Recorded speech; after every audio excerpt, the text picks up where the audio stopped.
नमस्कार। कार्यक्रम को आपण मानक स्वागत।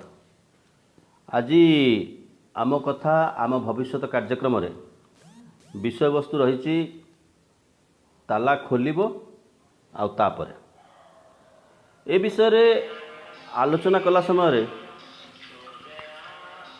मन पड़े ए गीतटी 1988 मसीहा तेजाबर ए गीत जहाँ को जावेद अख्तर लिखिथिले, लक्ष्मीकांत प्यारेलाल जार संगीत निर्देशना देते। सो गया ये जहाँ, सो गया आसमान, सो गई है सारी मंजिलें,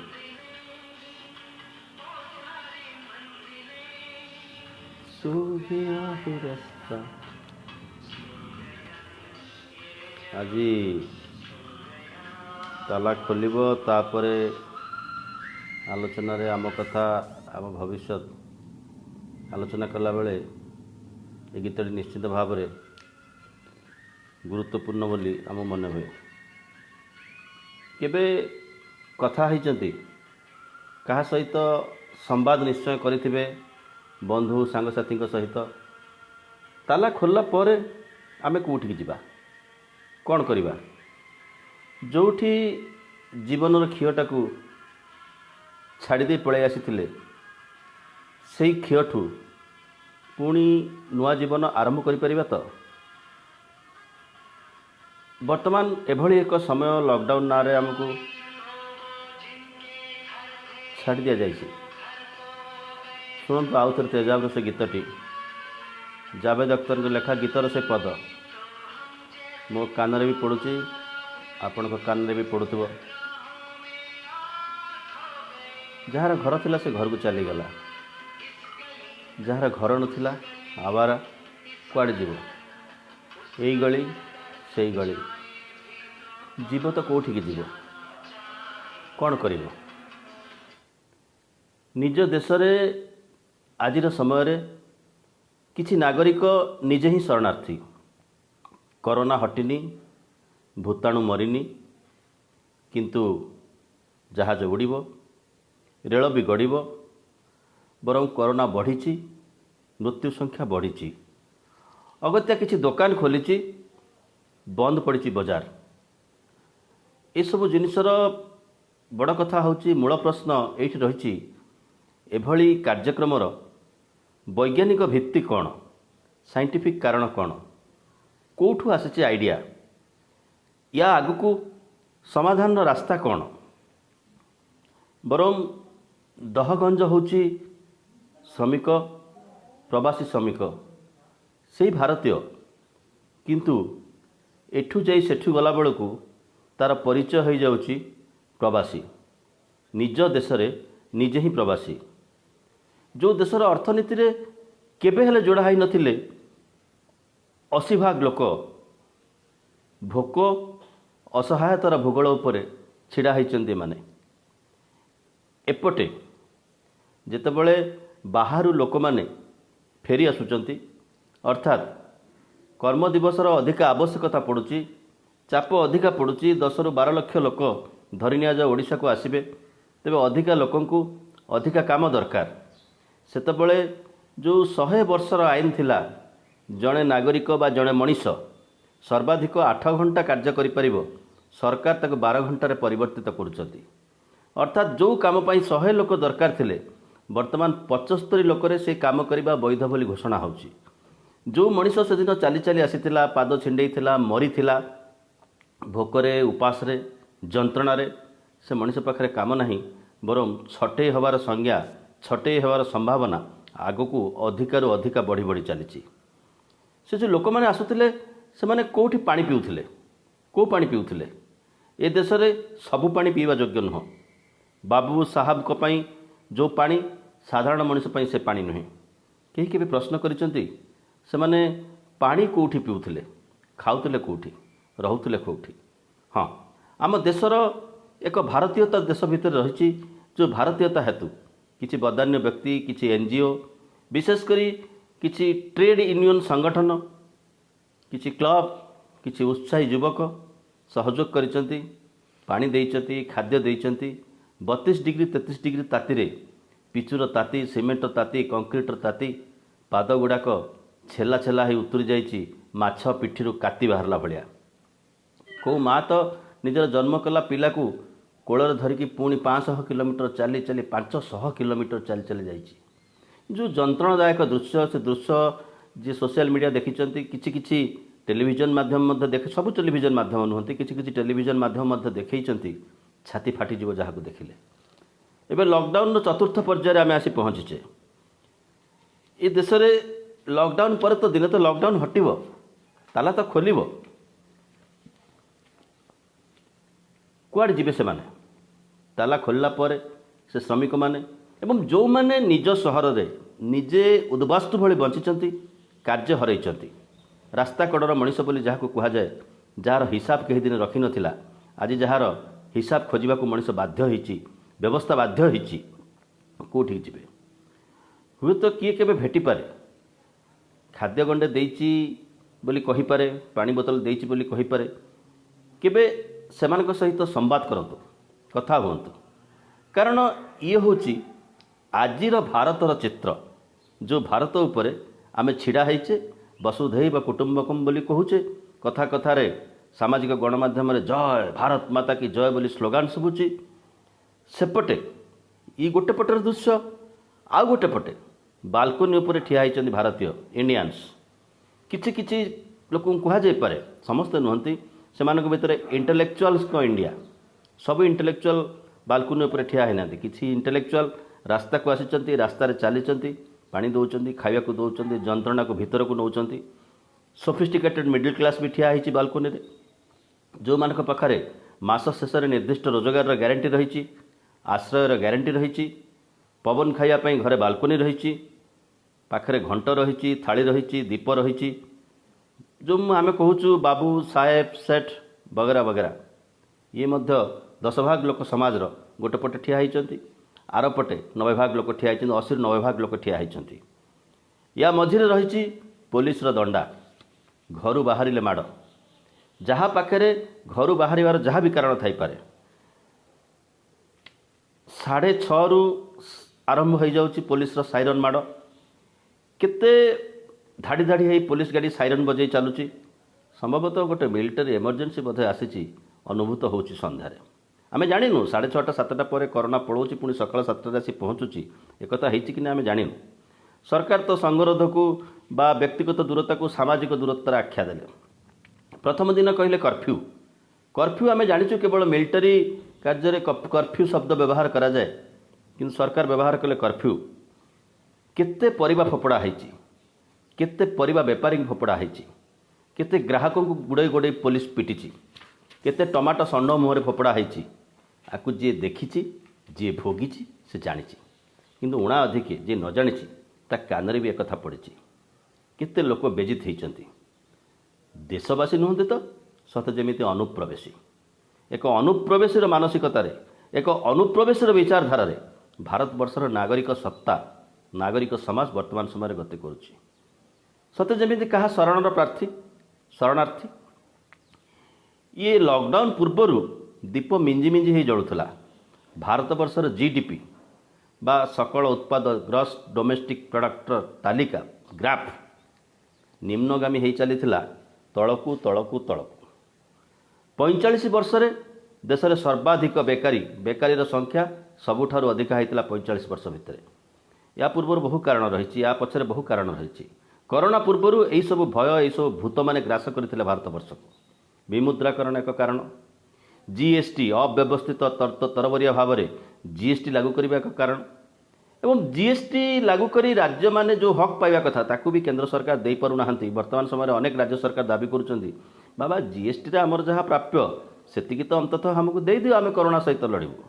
कोरोना सहित राज्य सरकार लड़ुचंती, केंद्र सरकार नोटिस जारी करुचंती, राति 8 घोषणा करुचंती, 12टा बेलू लॉकडाउन, माने मेरी मर्जी। ये अवस्था भितर आमे चलीचे। आमे तो आज विषय वस्तु को आलोचना करबा, ये होची प्राक विषय वस्तु। जीडीपी तलकू तलकू खसुची, 45 वर्ष सर्वाधिक बेकारी सृष्टि होची, ସେତେବେଳେ ଜୟଗାନ ଚାଲିଛି ଭାରତ ବର୍ଷରେ। ଯେତେବେଳେ ଆମେ ଠିକ୍ କରୋନାର ଆତଙ୍କ ଭିତରୁ ପ୍ରବେଶ କରୁଛେ, ସେ ତ ବହୁତ ତଥ୍ୟ ରହିଛି। କରୋନା ଜାନୁଆରୀ 31ରେ ଆସିଛି ଭାରତ ବର୍ଷକୁ। ସରକାର ଅପେକ୍ଷା କରିଛନ୍ତି, ଟ୍ରମ୍ପକୁ ଆଣିଛନ୍ତି, ବୁଲେଇଛନ୍ତି। ଦିଲ୍ଲୀରେ ଦଙ୍ଗା ପରୋକ୍ଷ ବା ପ୍ରତ୍ୟକ୍ଷରେ ସରକାରୀ ସହଯୋଗରେ ଦଙ୍ଗା ହେଇଛି। 50ରୁ ଉର୍ଦ୍ଧ୍ୱ ଲୋକଙ୍କୁ ଜୀବନ ଦେବାକୁ ପଡ଼ିଛି। ଏସବୁ ଭିତ୍ତିଭୂମି ଭିତରେ ଏସବୁ ପ୍ଲାଟଫର୍ମ ଉପରେ ଭାରତବର୍ଷ ଠିଆ ହେଇଥିଲା ସେ ସମୟରେ। ଠିକ୍ ସେତିକିବେଳେ ବେପାରୀ ଶିକ୍ଷାର ଜୟଗାନ ଚାଲିଛି। ସରକାର ଯୋଜନା କରୁଛନ୍ତି କିଭଳି ଯୋଜନାବଦ୍ଧ ଭାବରେ ସରକାରୀ ଶିକ୍ଷାନୁଷ୍ଠାନଗୁଡ଼ିକୁ ସଂକୁଚିତ କରିଦିଆଯିବ, ସେମାନଙ୍କ ଖର୍ଚ୍ଚ କାଟ କରିଦିଆଯିବ, ସେମାନଙ୍କ ଅଧ୍ୟାପକମାନଙ୍କ ଉପରେ ଆକ୍ରମଣ କରାଯିବ, ନୂଆ ଅଧ୍ୟାପକ ଦିଆଯିବନି, ଗବେଷଣାରେ ଗୋଟିଏ ପଇସା ଖର୍ଚ୍ଚ ହେବନି, ଜିଓ ଭଳି ଅଖା ବିରି ନଥିବା ଗୋଟେ ସଂସ୍ଥାକୁ ଦିଆଯିବ, ଆନ୍ତର୍ଜାତିକ ସ୍ତରର ବିଶ୍ୱବିଦ୍ୟାଳୟ ତିଆରି କରାଯିବ, ଯାହା ପାଖରେ ପଇସା ତାରି ପାଖକୁ ପାଠ ଯିବ। ଏ ଦେଶରେ ଗୋଟେ କୋଚିଂ ସେଣ୍ଟର ଗୋଟେ ବ୍ୟବସ୍ଥା ଗୋଟେ ତିଆରି ହେଇଛି। ଦେଶରେ ସାଧାରଣ କିରାଣୀଟେ ଚାକିରି ପାଇବା ପାଇଁ ହେଲେ ମଧ୍ୟ କୋଚିଂ ସେଣ୍ଟରକୁ ଯିବାକୁ ପଡ଼ୁଛି। ଏଭଳି ବହୁ ଅବସ୍ଥା ଭିତରେ ଦେଶ ଭୟାନକ ଭାବରେ ଗତି କରୁଥିଲା ଏବଂ ସରକାର ଯାହାକୁ ଭାରତ ମାତାର ଜୟ ସ୍ଲୋଗାନ କହି ସରକାରୀ ବ୍ୟବସ୍ଥା ଯାହାକୁ ଦମନ କରୁଥିଲା ଏବଂ ନାନା ପ୍ରକାର କୁତ୍ସା ରଟନା କରାଯାଉଥିଲା। ଯେଉଁମାନେ ସରକାରଙ୍କ ହାତରେ ଶିକ୍ଷା ରହିବା ଦରକାର, ସାଧାରଣ ଗରିବ ପିଲାଟେ ମଧ୍ୟବର୍ଗର ପିଲାଟେ ପାଠ ପଢ଼ିବାର ଅଧିକାର ରହିଛି ବୋଲି କହୁଥିଲେ, ତାଙ୍କ ଉପରେ ଆକ୍ରମଣ ଚାଲୁଥିଲା ଯେତେବେଳେ କରୋନା ଭାରତବର୍ଷକୁ ପ୍ରବେଶ କରୁଥିଲା। ଗୋଟେ ଶିରରେ ଏପଟେ ଭାରତବର୍ଷରେ ବେକାରୀ, ଭାରତବର୍ଷରେ ଶିକ୍ଷା ଉପରେ ମାଡ଼, ଭାରତବର୍ଷର ସ୍ୱାସ୍ଥ୍ୟ ବ୍ୟବସ୍ଥା ଉପରେ ମାଡ଼, ଆଉ ଗୋଟେ ପଟେ ପ୍ରବେଶ କରିଛି କରୋନା। ଏବଂ କରୋନା ସହିତ ଯୋଡ଼ି ହୋଇଯାଇଛି ଦେଶର ବିଗିଡ଼ି ଯାଇଥିବା ବୁଡ଼ି ସାରିଥିବା ଅର୍ଥନୀତିର ଅବସ୍ଥା। ସେତେବେଳେ ସରକାର ବ୍ୟସ୍ତ ଥିଲେ କାଗଜ ଦେଖାଅ କାଗଜ ଦେଖାଅ, ମାର ମାର ଖୁନ ଆଉ ହତ୍ୟାରେ ଦେଶ ରଙ୍ଗୀନ ହେଉଥିଲା। ଶ୍ରମିକ ସୁରକ୍ଷା ଆଇନକୁ ନଷ୍ଟ କରି ଏ ଦେଶରେ କିଭଳି ଭାବରେ ଶ୍ରମ ସୁରକ୍ଷା କରାଯିବ, ଶ୍ରମଜୀବୀ ମଣିଷର ସୁରକ୍ଷା କରାଯିବ, ସେ କଥା ଭାବିଲେ ମଧ୍ୟ ଆଶ୍ଚର୍ଯ୍ୟ ହେବାକୁ ଲାଗେ। ଏ ସମୟରେ ମଜଦୁର, ସାଧାରଣ ମଣିଷ, ଫୁଟପାଥର ବେପାରୀ ଏମାନେ ଯେତେବେଳେ ତାଲିକାରେ ନଥିଲେ, ଆମେ କେହି ଚିନ୍ତା କରିନଥିଲେ ସେମାନେ ଦେଶକୁ ତିଆରି କରନ୍ତି। ସେମାନେ ବଞ୍ଚୁଥିବେ କେମିତି, ଖାଉଥିବେ କେମିତି, ଚଳୁଥିବେ କେମିତି। ବର୍ତ୍ତମାନର ଚିତ୍ର ଏସବୁ ଦେଖିବାକୁ ଆମକୁ ବାଧ୍ୟ କରିଛି। ଯେଉଁମାନେ ଦେଶକୁ ତିଆରି କରନ୍ତି, ରାସ୍ତା ଘାଟ, ବଜାର, ଟ୍ୟାକ୍ସି, ହୋଟେଲ, ରେଷ୍ଟୁରାଣ୍ଟ, ଠାକୁର, ମନ୍ଦିର, ଭୋଗ ଦୋକାନ, ପାନ ଦୋକାନ, ସାଇକେଲ ମରାମତି, ଟିଭି ମରାମତି, ଗାଡ଼ି ମରାମତି ଯେଉଁମାନେ କରନ୍ତି ସେମାନେ କେମିତି ବଞ୍ଚନ୍ତି, କେଉଁଠି ଖାଆନ୍ତି, କେମିତି ଚଳନ୍ତି। ଗୋଟେ କଥା ଦେଖନ୍ତୁ, କୋଭିଡ-19 ଯେତେବେଳେ ଘୋଷଣା ହେଲା, ନିଜେ ପ୍ରଧାନମନ୍ତ୍ରୀ ବାରାଣାସୀରେ ଗୋଟେ ସଭାରେ କହିଲେ ଯେ 18 ଦିନରେ ମହାଭାରତ ହୋଇଥିଲା। ଟେଲିଭିଜନରେ ମଧ୍ୟ ମହାଭାରତର ଉନ୍ମାଦ ଚାଲିଥିଲା। 18 ଦିନରେ ମହାଭାରତ ହୋଇଥିଲା, ଆମେ ୟାକୁ 21 ଦିନରେ ସାଫ କରିଦେବୁ। ଆଜି ରାସ୍ତାରେ ଯେଉଁ ଶ୍ରମିକମାନେ ଚାଲିଛନ୍ତି, ଯେଉଁ ଅସୁରକ୍ଷିତ ଭାବରେ ଦୌଡ଼ିଛନ୍ତି, ଧାଇଁଛନ୍ତି, ସେମାନେ ପ୍ରଧାନମନ୍ତ୍ରୀକୁ ବିଶ୍ୱାସ କରିଥିଲେ। ଗୋଟେ ପ୍ରଧାନମନ୍ତ୍ରୀ ଯେତେବେଳେ କହୁଛନ୍ତି 21 ଦିନରେ କଥା ସରିଯିବ, କେବଳ ସେତିକି ନୁହଁ, ଅନେକ ମଧ୍ୟ କହିଲେ, କେହି ବିଦ୍ୱାନମାନେ ଯେଉଁମାନେ ଟେଲିଭିଜନରେ ବସିକି ଭୂତ ପ୍ରେତ ନାଡ଼ି ଦେଖା ଭାଗ୍ୟ ରାଶିଚକ୍ର କହନ୍ତି, ସିଏ ବି ଆସି ବୈଜ୍ଞାନିକ ଭଳିଆ କହିଲେ ଯେତେବେଳେ ଦୀପ ଲଗାଇବା ତାର ଗୋଟେ ଉତ୍ତାପ ଅଛି, ସେ ଉତ୍ତାପରେ ବି ଜୀବାଣୁ ମରିଯିବ। ଆମେ ଘଣ୍ଟ ବଜାଇଲେ, ଦୀପ ଜଳାଇଲେ, ଜୀବାଣୁ ଗଲାନି, 21 ଦିନ ବି ଗଲାନି, ଆଉ କେତେ 21 ଦିନ, ତା ଉପରେ ମଧ୍ୟ ସମସ୍ତେ ସନ୍ଦେହରେ ରହିଛନ୍ତି। କାରଣ ଇଏ ସବୁ ହେଉଛି ନନ୍ ସାଇଣ୍ଟିଫିକ୍ ଟେମ୍ପର, ଯାହାକୁ ସମ୍ବିଧାନ ଅନୁମୋଦନ କରୁନି। ଆମେ କାହିଁକି ଗୋଟେ ସରକାର, ଗୋଟେ ବ୍ୟବସ୍ଥା ନନ୍ ସାଇଣ୍ଟିଫିକ୍ ଟେମ୍ପର ଭିତରେ ଚାଲୁଛି, ସିଏ ମଧ୍ୟ ଏକ ବଡ଼ ପ୍ରଶ୍ନ ହୋଇକି ଠିଆ ହେଇଛି। ହଁ, ସେତେବେଳେ ମଧ୍ୟ ସମାଲୋଚନା ହେଲା ଯେ ଆପଣ ବହୁତ ସାମାଜିକ ଗଣମାଧ୍ୟମରେ ବହୁତ ଆଲୋଚନା ହେଲା ଯେ ନରେନ୍ଦ୍ର ମୋଦି ବାରାଣାସୀରେ ଯେଉଁ ମହାଭାରତ ଯୁଦ୍ଧ କଥା କହୁଛନ୍ତି, ପାଣ୍ଡବର ଜୟଗାନ କଥା କହୁଛନ୍ତି, ସେ ପାଣ୍ଡବ ପରିବାରର ଅବସ୍ଥା କ'ଣ ହେଇଥିଲା ମହାଭାରତ ପରେ, ସେ ପାଣ୍ଡବଙ୍କର ପିଲାମାନଙ୍କର ଅବସ୍ଥା କ'ଣ ହେଇଥିଲା ମହାଭାରତ ପରେ। ଏଠି ତ ପାଣ୍ଡବ ନାହାନ୍ତି, କିନ୍ତୁ ଭାରତବର୍ଷକୁ ଯେଉଁ ତିଆରି କରୁଛି ଯେଉଁ ମଣିଷ, ସେମାନଙ୍କ ଅବସ୍ଥା କ'ଣ ହେଇଛି। ସେଇମାନେ ପୁଣି ଯେତେବେଳେ ଲକଡାଉନ୍ ଖୋଲିବ, ସେମାନଙ୍କ ଅବସ୍ଥା କ'ଣ ହେବ। ସେମାନେ ଶ୍ରମିକ ନୁହନ୍ତି, ଆମରି ଭଳିଆ ମଣିଷ। କାହାର ଭାଇ ଶ୍ରମିକ, କାହାର ପୁଅ କୃଷକ, କାହାର ବଡ଼ ଭାଇ ପୋଲିସରେ କନେଷ୍ଟବଳ, କିଏ ଆର୍ମିରେ ଯବାନ। ଶ୍ରମିକ ନହେଲେ କୃଷକ ପରିବାର ହିଁ ଏଠି ମରୁଛି। କ'ଣ ଦରକାର ଥିଲା ରାଷ୍ଟ୍ର ମୁଖ୍ୟଙ୍କର ଏଭଳି ଚୁଟକୁଲା ଦେବାରେ, ମିଥ୍କୁ ନେଇ, ମହାଭାରତକୁ ନେଇ ଚୁଟକୁଲା ଦେବାରେ। ଏବେ ଲକଡାଉନ୍ 4 ଷ୍ଟେଜ୍ରେ ବଢ଼ି ବଢ଼ି ଚାଲିଛି। ମହାରାଷ୍ଟ୍ର, ବଙ୍ଗଳା, ତାମିଲନାଡ଼ୁ, ଗୁଜୁରାଟ ଏବେ ଆଗରେ। ଏବଂ ଗୁଜୁରାଟରେ କରୋନାର ଯେଉଁ ପ୍ରଭାବ, ସେଠି କ'ଣ ହେଉଛି ସେ କଥା ମଧ୍ୟ ଅସ୍ପଷ୍ଟ। ଯାହା ହେଉଛି ମଡେଲ ଷ୍ଟେଟ୍, ଯାହାକୁ ମଡେଲ ଷ୍ଟେଟ୍ ବୋଲି ଆମେ ଗ୍ରହଣ କରୁ। ଗୁଜୁରାଟରୁ ଯେଉଁ ଓଡ଼ିଆମାନେ ସେଠି ଗୁଜୁରାଟରେ କାମ କରୁଥିଲେ, ଗୁଜୁରାଟରେ ରକ୍ତ ଦେଇଥିଲେ, ଗୁଜୁରାଟରେ ଝାଳ ବୁହାଇଥିଲେ, ଗୁଜୁରାଟୀମାନଙ୍କର ଅର୍ଥନୀତିକୁ ସମୃଦ୍ଧ କରୁଥିଲେ ଏବଂ ଓଡ଼ିଶାର ଗ୍ରାମ୍ୟ ଏବଂ ସହର ଅର୍ଥନୀତିକୁ ମଧ୍ୟ ସମୃଦ୍ଧ କରୁଥିଲେ। वर्ष वर्ष धरी तैयारी करथिले गुजरात, वर्ष वर्ष धरी तैयारी करथिले भारत वर्षर अर्थनीति। सरकार प्रथमे कहले जे जोठी अछंती से सेठी थांतु, तांकू सेठी रहिबा पई छात मिललानी। सरकार बालकोनी अन्वेषण करथिले, जोठी ठिया घंटा बजा जाई पारे सेठी रहिबा पई मुंड उपरे छात नुह छताटिए मिललानी। दी ओली खाद्य मध्य सहजरे उपलब्ध हो पारानी। कलबल हो जीवन विकल से जिते आसुंच सरकार घोषणा करते तुम यह व्यवस्था आई नई ओडिशा सरकार कही मनକୁ मन आसी ना उद्वेलन भीतर आनी कारण से काम बंद हो गला। आउ साहू मुह को चाहिलानी, अर्थात जी काम देइथिला सी आउ मुह को चाहिबार प्रश्न उठला ना। अधा बाटर काम बंद है, लोक को आउ तार मासकर दरमा मिलला नहीं, ना खाइबा को मिलला ना रहिबा को सुविधा मिलला। प्रवासी प्रवासी बाहर लोक कई छे दूर दूर मार मार कले घर वाला भड़ाटिया भड़ा मागिला आ दबा अवस्था ना। से जो ओडिशा आसी पहुँचले देखागला ओडिशार एक बड़ गैंग प्रवेश करिछि कोविड-19 को धरिकी, जहाँकि गुजरात आसी। अतएव गुजरातर अवस्था कौन थी एवं सामाजिक गणमाध्यम माने एभले चित्र प्रकाश कले संभवतः किसी अपराधी मैंने आसुंच ओडिशा से तो आहरी जंत्रणादायक आहरी दुखदायक। से विषय आउ एक अध्याय आलोचना करार आवश्यकता अच्छी। कोविड-19 प्रथम घोषणा 18 दिन महाभारत 21 दिन सरिब ताहा मिथ्या थिला। द्वितीय घोषणा द्वितीय आरंभ है राति गणमाध्यम शिखाइला, जो गणमाध्यम शिखौला श्मशान कथा कब्रस्तान कथा से गणमाध्यम शिखाइला तबलिगी तबलिगी तबलिगी जमात कथा। तबलिग बोले जो हिंदू मुसलमान कुने जो विभेद तैयारी होता भारत वर्ष रे कागज देखाओ एनआरसी नार जो विभेद सरकार आरंभ करते लोक भोक भूलवाई रोजगारी बेरोजगारी भूलवाई गरीबी भूलवाई दर वृद्धि भूलवाई मुद्रास्फीति को भूलवाई तार आउ एक चित्र किछि मो कोल तो झुलना बा गोदी मीडिया आरंभ कले तबलिगी तबलिगी तबलिगी माने गोटे भाइरस मध्य धर्म बाहरी गला। परिस्थिति एभली हला साउदी एवं यूएई कुवेत कतार ए देश मानकर मध्य आरंभ है मुस्लिम घृणा। जो देश रे आम देशर अधिकांश युवक छोट छोट चाकरी करती माने किए फिटर किए मेकानिक किए मिस्त्री किए स्वीपर किए रोसैया किए होटेल अटेंडेंट किए सेफ किए ड्राइवर से माने मध्य असुरक्षित अनुभव कले। ये टेलीविजन प्रसार एवं गोदी किसी व्हाट्सएप यूनिवर्सिटी प्रवक्ता द्वारा जो तबलिगी तबलिगी तबलिग होता सबुठ हास्यास्पद कथा सबुठ मजादार कथा सबुठारु जी अधिका प्रचार करथला जी टीवी।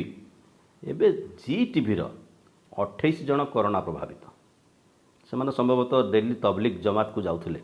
आज से कथा कहीं कहूना, आज घंट कथा कहीं मन पकाउना। 18 दिन महाभारत 21 दिन रे शेष कोरोना युद्ध से कथा कहीं मन पकाउना। माने आमे ए सब कथा आलोचना करिवार कारण होची जो भित्तिभूमि भितर भारत सरकार कोरोना को लीड करचंदी। ए भित्तिभूमि भितर ही आमे गति करुचे एवं ताला खोलिले दुआरु बाहरिले आमे ए बेस को नहीं बाहरिबा ए भित्तिभूमि भितर नहीं बाहरिबा जेतेबेले आमे बाहर को जिबा ए विचारधारा थिबो आम ग्रीन रूम। तापरे कहले 4 दिन धरी निर्मला सीतारमण प्रेस मीट आरंभ कले 20 लाख कोटी टंका बंटा हब। हिसाब कर देखला बेलू 2.5 लाख कोटी टंका भी नुहे एवं कौन बंटा होची चाउल गहम डाली जहाँ को चाषी अंततः आउरी 6 मास पई उत्पादन करी एफसीआई गोदाम रे थोइची। कल चिपिले पानी आसुनी एफसीआई गोदाम रे थोइची।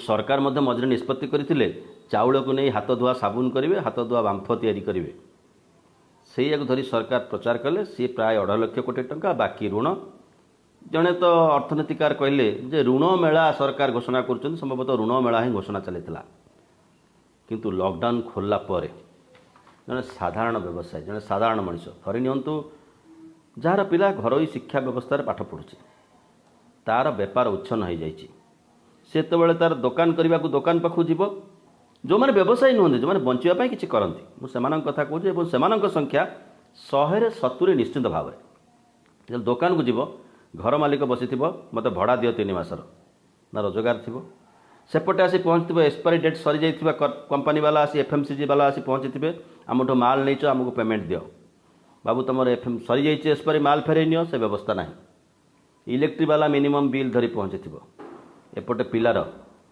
3 मासर स्कूल बिल बाकी थी घरे आज काली भितर मध्यवर्ग जानी जहाँ घर सावित्री पालन हो तार अवस्था कौन हो ये अवस्था भितर लोकटी जो घर दुआर खोली बाहर चली चली कौटी पहुँचब दुकान में पहुँचले घर वाला घर भड़ा मागिब पिला को स्कूल पठेले स्कूल वाला एसएमएस पठेबे ना पिला हाथ में चिठी दे पठेबे बाबा को कहब माँ को कहब आमर दरमा दरकार दरमा दिहनी रोजगार नथिबो लोक पाखे क्रय शक्ति नथिबो धरंतु बाजार रे किछि पैसा धरी जिनस धरी जने बसी पड़ला किंतु क्रय शक्ति नथिबो लोकों हाथ में पैसा नथिबो सरकार नियम करछन जहाँ दियाजिबो कॉर्पोरेट को दियाजिबो लोकों हाथ को पैसा दियाजिबो नाही ए समय लोकंकर आचार व्यवहार भी बदलिबो राजनीति बदलिबो ऑफिस संस्कृति भी बदलिबा को बाध्य हबो काम करिवार तरीका बदलिबो एवं गणतंत्र उपरे आउ थरे विचार करिवार आवश्यकता रहिबो कारण आमको जहाँ विश्वास लगुची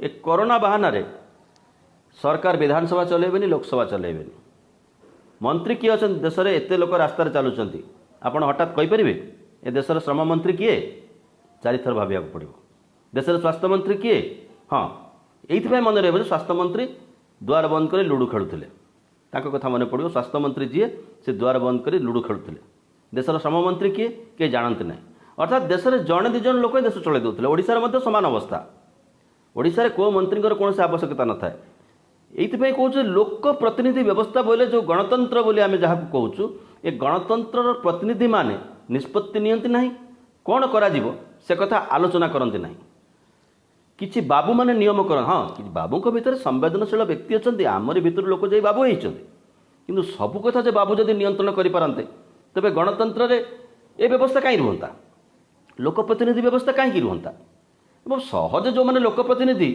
आपड़ देखिए से आम पीउथुवा पानी पियंती से कथा कथार किणा पानी पियंती आम क्षीर लिटरटे किनी पारुना क्षीर पैकेट किनी पारुना 20 टंका दे से कथा कथार पानी क्षीर पानी पियंती घरे पानी छणा मेसीन बसाती आम पानी की प्रदूषित करिछि कि से प्रश्न आम पचार आगु ये एक सामाजिक व्यवस्था है कि आम आगे ठिया है पिला माने विदेश में पाठ पढ़ती आम पिला जो स्कूल पाठ पढ़े पिला से स्कूल पाठ पढ़ती ना बाबू मानकर सैया नेता मानकर सैया मंत्री मानकर सैया तेबे एते कथा आम कहवार कारण आमे जहाँ अनुमान करुचु गणतांत्रिक विधि व्यवस्था गुड़िक सहज तो अर्धमृत हो जाइथिला एवं शेष को विधानसभा लोकसभा चलिबो कि नहीं तापर मध्य प्रश्नवाची छिड़ा है वर्तमान समय मानसिक असंतुलन बढ़िबो धरनिया जो सरकार जो नियम कर 8 घंटार काम आ करबनी गोटे लोक 12 घंटार करिवो काम तो उत्पादन गुणात्मकता जहाँ रहिबो गुणमान जहाँ रहिबो ता भिन्न कथा किंतु गोटे फियर साइकोसिस लोक भितर रहिबो जो पिला टेक्निकल पाठ पढ़ुला इंजीनियरिंग पाठ पढ़ुला तो विदेश में जो मैंने टेक्निकल चाकरी करते देश में जो मैंने टेक्निकल चाकरी करते सफ्टवेयर क्षेत्र में चाकरी करते से जो घर को फेरबे अधा पाठरे जी पशिची जार बापा लोन आनी घर बाड़ी बिकी निज जीवन समस्त श्रम विनियोग कर सहज अनएम्प्लॉयमेंट बढ़ुला किंतु ता आखिरे जल जल ही देखा पड़िशा घर रोजगारिया पुआ आसी घरे बसी मु कौन करी मत आगु को आहरी 2-3 लाख टका दरकार 5 लाख दरकार 10 लाख दरकार ताकू जोगाड़ कला परे अनिश्चितता मो आखि आगे जल जल हो देखा जाउची कोटा जोटी की सरकार आम पिला माने पढ़ुथिले सरकार गाड़ी पठे पिला को आनिले पिला माने कांद बबाली करुथिले सेठी पिला माने जांती भविष्य तैयारी करिया पई एठी मध्ये कोचिंग सेंटर अछि जो माने थिला वाला लोकन कथा कहूँ मध्यवर्गर कथा कहूँ लक्ष लक्ष टका खर्च करिसेंती से पिला माने से पिलार से घर से पिलार घरर अभिभावक माने फियर साइकोसिस भितर गति करिवे ऋण कर लोक मैंने जो मैंने ऑटो चालक जो मैंने टैक्सी चालक जो मैंने गाड़ी आनी टूरिज्म इंडस्ट्री संपूर्ण भाव में एक रकम शेष हो जाए आम ओडिशार उपकूल ओडिशा टूरिज्म बहुत बड़ अवदान रही उपकूल ओडिशार अर्थनीति सहित भुवनेश्वर कटक कोणार्क चिलिका ये सब गोटे खुंदी होगी रही लगी लगी रही तीर्थ हो बा पर्यटन हो लक्ष लक्ष लोक निर्भर करती किए बड़दाण्ड बलिता बिके किए 5 स्टार होटेल सेफ काम करे तांको उपरे ऋण भार पड़ी मालिक उपरे ऋण भार पड़ी एवं कर्मचारी तार दरमा नहीं टैक्सी ड्राइवर उपरे सरकार गोटे कह रिजर्व बैंक गवर्नर कहीदेले टिके संवेदनशील हो किए संवेदनशील हम जहाँ बैंक रे पैसा थिला सी जो जाइए बैंक पिला खर्च पर घर पैसा आने ईएमआई कटि जाइए ଯାହାର ନାହିଁ ତାର EMI ମୂଳକୁ ପଳେଇଛି, ସେ ସୁଧ ସହିତ ଚକ୍ରବର୍ତ୍ତୀ ସୁଧ ସହିତ ଦେବ। ଆଗକୁ ବେପାର ହେବ ନ ହେବ ତାର ଗ୍ୟାରେଣ୍ଟି ନାହିଁ, କିନ୍ତୁ ସୁଧଭାର ମାଡ଼ି ବସିଲା। ଆମେ ଗୋଟେ ଫିୟର ସାଇକୋସିସ୍ ଭିତରେ ଗତି କରୁଛେ ବର୍ତ୍ତମାନ ସମୟରେ, ଏବଂ ଏ ଫିୟର ସାଇକୋସିସ୍ ଆହୁରି ଆଗକୁ ବଢ଼ିବ, ଅପରାଧୀ ପ୍ରବଣତା ବଢ଼ିବ। ସେତେବେଳେ ଯିବେ କୁଆଡ଼େ, ପହଞ୍ଚିବ କେଉଁଠି, ମଣିଷ କେଉଁଠୁ ତାର ଯାତ୍ରା ଆରମ୍ଭ କରିବ? ଦେଶ ବୋଲି ଆମେ ଯାହାକୁ କହୁଛେ ସେ ଦେଶ ମୋ ସହିତ କେତେ ଭାଗ ରହିଛି? ବର୍ତ୍ତମାନ ସମୟରେ ଇଏ ସବୁଠାରୁ ବଡ଼ ପ୍ରଶ୍ନ ହୋଇ ଛିଡ଼ା ହେବ। ଏବଂ ସୋସିଆଲ ମିଡ଼ିଆ, ସାମାଜିକ ଗଣମାଧ୍ୟମରେ ଯେତେ ଲୋକ ଏ ବିତର୍କକୁ ନେଇ ଆଲୋଚନାରୁ ଦୂରେଇ ରଖିବା ପାଇଁ ଗାଳି ଗୁଲଜ କରନ୍ତୁ, ସେମାନେ ମଧ୍ୟ ପ୍ରଭାବିତ ହେବେ ଏ ସମୟରେ ଏ ବ୍ୟବସ୍ଥା ଉପରେ। ଶିକ୍ଷା, ସ୍ୱାସ୍ଥ୍ୟର ଘରୋଇକରଣ ଆଡ଼ିକି ଆମେ ମୁହାଁଇଛେ। କୋଭିଡ-19 ହସ୍ପିଟାଲ ନାଁରେ ଘରୋଇ ସଂସ୍ଥା ସହିତ ସରକାର ବୁଝାମଣା କରିଛନ୍ତି କିଭଳି ଭାବରେ ସ୍ୱାସ୍ଥ୍ୟ ସେବାକୁ ଉନ୍ନତି କରାଯିବ ବା କୋଭିଡ ରୋଗୀର ଚିକିତ୍ସା କରାଯିବ। ଆମ ମାନସିକତା ସାଧାରଣ ବର୍ଗ ସାଙ୍ଗରେ ନାହିଁ। ଥିଲେ ସରକାର କ'ଣ ନିଷ୍ପତ୍ତି କରିଥାନ୍ତେ? ଯେତେ କମ୍ କର୍ମଚାରୀ କାମ କରିବେ ସେଥିପାଇଁ କ'ଣ ନିୟମ କରିଥାନ୍ତେ? ବିଚାରଧାରା ଆମର ସ୍ପଷ୍ଟ ନାହିଁ। ଯାହା ମାଡ଼ ପଡ଼ିବ ଭାରତବର୍ଷର ସାଧାରଣ ନାଗରିକ ଉପରେ ମାଡ଼ ପଡ଼ିବ। ନେତା, ମନ୍ତ୍ରୀ, ବାବୁ ଆଙ୍କର କିଛି ପ୍ରଭାବିତ ହେବାର ନାହିଁ। ସାମାଜିକ ସୁରକ୍ଷିତ ଭାବରେ ଏମାନେ ଅଛନ୍ତି, ସାମାଜିକ ସୁରକ୍ଷା ରହିଛି, ଗ୍ୟାରେଣ୍ଟେଡ଼ ଇନକମ୍ ରହିଛି। ହଁ, ବଡ଼ କଥା ଆସିବ ଖଣି, ପାଣି, ପର୍ଯ୍ୟାବରଣର ସନ୍ତୁଳନର କଥା ଆସିବ। ସରକାର ସେପଟେ କେନ୍ଦ୍ର ସରକାର ନିଷ୍ପତ୍ତି କରିସାରିଲେଣି କେତେ ଅଧିକା କୋଇଲା ଖଣି ବିକିବେ, କେତେ ଅଧିକା ଜଙ୍ଗଲ ବିକିବେ, କେତେ ଅଧିକା ଶିଳ୍ପାୟନ ପଛରେ ଯିବେ। ଯେଉଁ ପାଣି ଟିକେ ଆମେ ପାଉଛେ ସେ ପାଣି ଖୁସି କହିଲେ ଆମେ କ'ଣ ବୁଝୁ କି? ଆମ କୂଅରେ, ଆମ ଝରଣାରେ ଶୁଦ୍ଧ ନିର୍ମଳ ପିଇବା ପାଣି ଆସୁଛି ନା ନାହିଁ? ଆମେ ମୁହଁରେ ମୁଖା ବାନ୍ଧିଲେ ଭାଇରସ୍ ପାଇଁ, କାଲି ସକାଳେ ଆମକୁ ଗ୍ୟାସ୍ କିଣିବାକୁ ପଡ଼ିବ ବଞ୍ଚିବା ପାଇଁ। ଯେମିତି ଆମେ ପାଣି କିଣୁଛେ, ଯେଉଁ ବାହାରୁ କଳରୁ ପାଣି ପିଇଲେ ଅସୁରକ୍ଷିତ ଜୀବନ ପଳେଇବାର, ଜୀବନ ପ୍ରତି ବିପଦ ରହିଛି, କିନ୍ତୁ କାଲି ମୁଖା କିଣିବାକୁ ପଡ଼ିବ। ସରକାର ଶିଳ୍ପାୟନ ନାଁରେ ଯାହା ବାକି ଅଛି ତାକୁ ବିକିବାର ଚକ୍ରାନ୍ତ ଆରମ୍ଭ କରିଛନ୍ତି, ଯାହା ନିର୍ମଳା ସୀତାରମଣଙ୍କର ଫାଇନାନ୍ସ ପ୍ୟାକେଜ ସ୍ପଷ୍ଟ ଭାବରେ କହୁଛି। ଆକୁ ମଧ୍ୟ ନଜର କରିବାକୁ ପଡ଼ିବ। ଏପଟେ ଭାରତବର୍ଷର ଲୋକତାନ୍ତ୍ରିକ ବ୍ୟବସ୍ଥା, ଗଣତନ୍ତ୍ରର ଯେଉଁ ବ୍ୟବସ୍ଥା ଗୁଡ଼ିକ ରହିଛି, ତିନିଟା ତ ରହିଥିଲା, ଜୁଡ଼ିସିଆରୀ, ଆଡ଼ମିନିଷ୍ଟ୍ରେଟିଭ୍, ଲେଜିସ୍ଲେଟିଭ୍, ଏଇ ଯେଉଁ ତିନୋଟି, ଆଙ୍କ ଭିତରେ ସହାବସ୍ଥାନ କେମିତି ରହେ? ଚତୁର୍ଥ ସ୍ତମ୍ଭ ବୋଲି ଯେଉଁ ଗଣମାଧ୍ୟମ କଥା କହୁଛେ, ଗଣମାଧ୍ୟମ ଚତୁର୍ଥ ସ୍ତମ୍ଭ ବୋଲି କେଉଁଠି ସମ୍ବିଧାନରେ ଲେଖା ହେଇନି।